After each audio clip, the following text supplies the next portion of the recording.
On this episode of Redlit, bikers threaten a woman? The case of the pug lady. Bikers threaten a woman? My friend and I rode our bikes into town. There were only a few designated areas for bikes. A car was parked in the middle of the clearly marked bike bay. Only 2 spaces available. One at the front, one at the back. We put our bikes in those 2 spaces. On the way to the shop, we spotted a traffic warden. Told her about the car.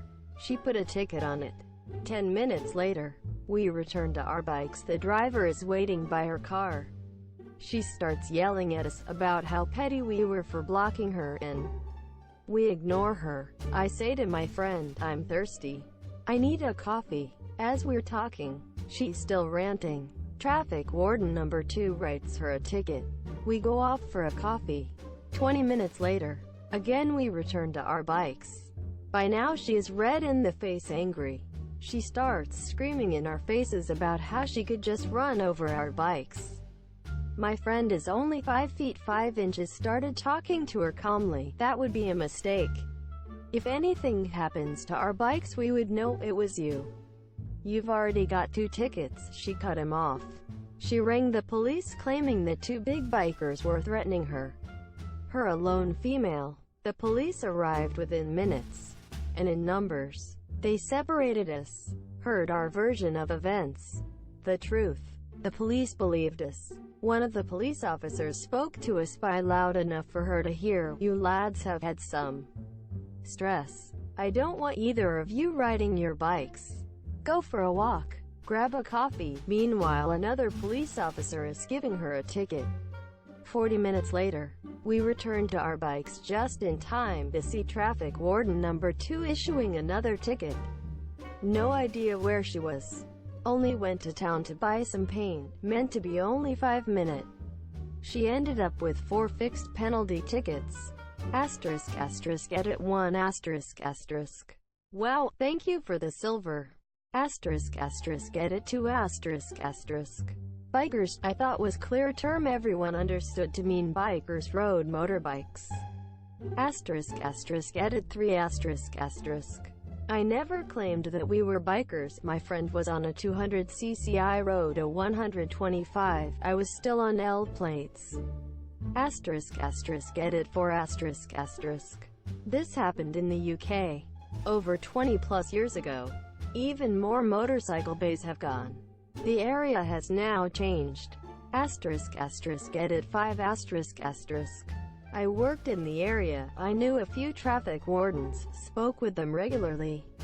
Edit 6 ***. Traffic wardens worked alongside the police. Traffic wardens no longer exist. Now they're a council parking enforcement officer. They have less power than the previous traffic wardens.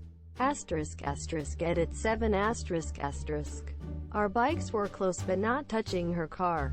Although tight, with a little time she could have gotten out without hitting the bikes. The case of the pug lady. So this is my first post here, but I think I read enough to want to share my encounter with an entitled bitch, aka pug lady. Buckle up friends, cause this is a long one. So to set up the story, I had recently moved to a new town and gotten a job in a very low-key mall. During one of my first shifts, I encountered the therefore known as pug lady. Spoiler alert, she had a pug and that's why I nicknamed her that.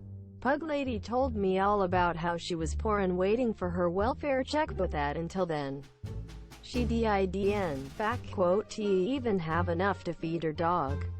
Me being the dog lover that I am, I bought her some wet food cans. My mother later called me naive and stupid, but me being a dog person, I didn't take care, cause at least I knew that sweet pug got something to eat. I didn't dealt with her much for a few years, not working many shifts, but I saw her often roaming around the mall. She seemed harmless enough. About a year after I started, the owners sold the store to someone else. The thing is that the previous owners were a bit stingy and a bit rough around the edges, so they had driven a lot of customers away. The new owner, an absolutely adorable man that was always bending backward to try and satisfy all the customers, The sale did result in 2 of my coworkers leaving, making me the one with the most experience. I started picking up more and more shift and took more and more responsibility. The new very nice owner meant that pug ladies started coming in again, especially since the previous owner would ban most dogs.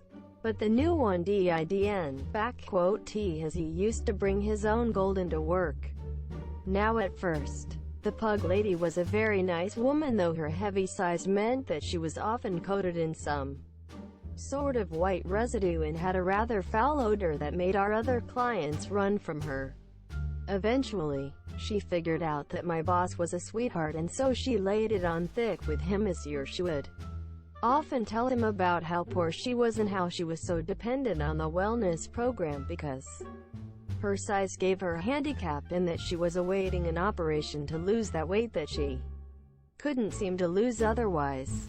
My boss, mostly wanting her out of the store so our regular could come back, sympathized with her. She managed to convince him, while I was not at work, to let her take packs of cigarettes in advance and that she would pay him back once the check came in. Now pug lady wasn't the only customer my too naive boss offered to do this for. A lot of our customers were elderly and were dependent on government programs. The other 2 were nice enough, though one did have a reputation for being a thief around the mall, which led me to keep a better eye on him. As year I tried multiple times to stop my boss from offering this little deal, because it could have easily ended up badly, especially since my coworkers barely had enough attention to concentrate on the cash register, and even then, he did warn pug lady and the other 2 that they were only allowed to borrow the packs from him, and him only. So even though I was technically his assistant manager, I would not be allowed to give them packs if they asked me. Which brings us to the entitled moment of the pug lady. One Sunday, as I was preparing to open, she comes in before the designated time when our doors were unlocked for safety reason, but not open. I asked her to leave, but she told me she wanted to talk to me privately. I had an inkling of what was going to happen, but I let her talk anyway. Our conversation went as follows. Years later, I still remember it pretty well because it made no sense and was one of the more ridiculous conversations I ever had with a client.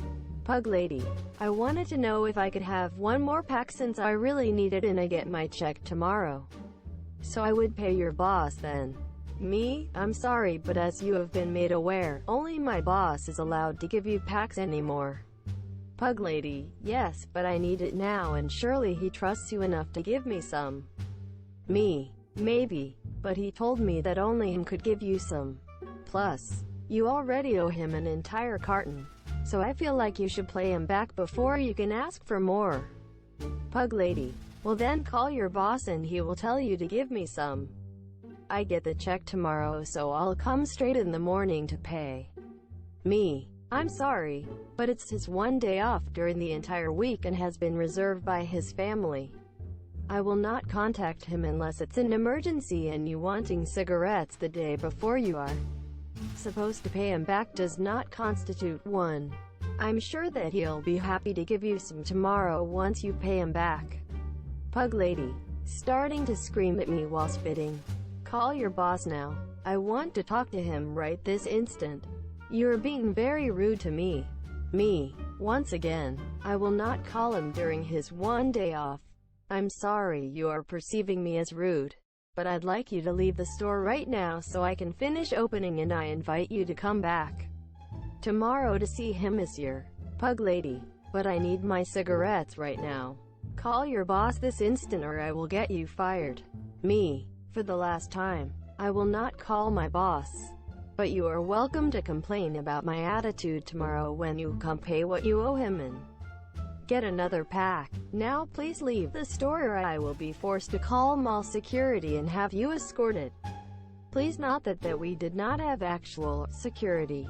It was the handyman that also served that purpose. Pug lady: I will not pay until he has you fired. You clearly do not understand what it's like to be addicted to something and need something. Me: I'm sorry you feel this way, and I can assure you that I completely understand what addiction looks like and feels like, as it runs in my family. Again, I invite you to come back tomorrow to discuss the situation with my boss and iron out all the details. Pug Lady: oh no, I am not coming back here until you are fired and apologized for being such a bitch to me. I won't give him 1 cent until you're gone. And on that, she leaves the store with her walker, chair and her dog in a huff. I immediately call my boss to apologize for the situation getting out of hand and to know what to do. To my surprise, he tells me that he doesn't want her back, as she is more trouble than she is worth and that she can keep her cigarettes, but that she is now banned from the store in case she tries to pull something with my colleague. He thanks me for refusing to call him, as he had been hiding around the store whenever he saw her. But the story does not end there, friends, because Pug Lady was not one to give up. See, my boss and I were very proud of the fact that we had the lowest prices for cigarettes in the neighborhood. He had made various deals with companies and we were always capable of getting them for a discount, so we could lower our prices as much as we could. We knew this, our customers knew this, and Pug Lady knew this. Scared we would make her pay what she owed, she started sending clients in to buy her favorite brand while spewing lies about her. Apparently, we hated her dog, had been abusive toward him. When I bought fancy dog treats for the one that did come inside the store so much that dogs would lead their owners inside the store for a treat before anything other shopping could be done, and much more. I thought it was strange that she didn't visit the other 2 places that sold cigarettes, but again, we did have the lowest prices. After a while, I caught into Pug Lady's scheme to get cigarettes and refused to sell them to the people she sent in. Not only would I tell them the full story, but I would also explain that I legally could not allow anybody to buy cigarettes for someone waiting for them outside, as they could have easily been buying for minors. Most people would go back to her and give her back her money and leave it at that. Some would insist, but once again, I would note that I had no idea who they were buying for and that I would require to see the ID of that mysterious person. I even instructed my colleagues to do the same with the backing of our boss. This infuriated her, as she no longer could get her cigarettes unless she was willing to pay just a little bit more. She even screamed insulted at my colleagues when they refused to sell to her, going as far as to scream, backquote, is it because you have AIDS? Backquote, to one of them. Monsieur, at that point, my patience had already reached my limit. I had worked in that mall for a couple of years at that point and was not only well known, but also well liked by my clients, some of which had had their very own encounter with Pug Lady. Many told me stories they had heard of her scamming others and even getting banned from other stores, including the grocery store, for thieving and scamming people. I compiled everything I knew and decided it was time to act once I heard that she was making up rumors about us and had also threatened one of the mall handyman and his children. From that point on, I made a point to reach every and all her victim and get them to file complaints toward her with the mall. I also filed one as a commerce and as someone having been scammed. I campaigned hard to get the other store owners to file complaints too regarding everything she put them through. Toward the end, it was a well-known fact that I was campaigning to have her banned, had she had scammed thousands of dollars from elderly people by having them buy her grocery with the promise of payback, and she would then avoid them and never show up when she was supposed to pay them back. She even played the card of the wellness checks not coming in again and again. She would also threaten store employees and let her dog do his business freely in the mall while getting mad at anybody telling her off. It all culminated in one fateful day when I came in and saw an envelope with my name on it, delivered by the mall. They had finally banned her from the mall and encouraged anybody seeing her to call the cops, as she had been warned not to set foot on the premises again. Knowing our history, They had made sure to give me my very own copy of the ban letter. I only saw once afterwards, and she left when she saw me. We also later learned that she had been poaching cigarettes from multiple clients of ours, including my boss's wife, by complaining about being too poor to afford an entire pack of her own. The total of what she owed us was about $85, by the way. Had she paid it, I would have probably let her stay in the mall. TL. Doctor. Woman try to scam my boss for close to $85 and meet his guard dog. Mia's customers nicknamed me afterwise, who eventually get her banned from an entire mall because turns out she had been scamming mall clients for thousands of dollars.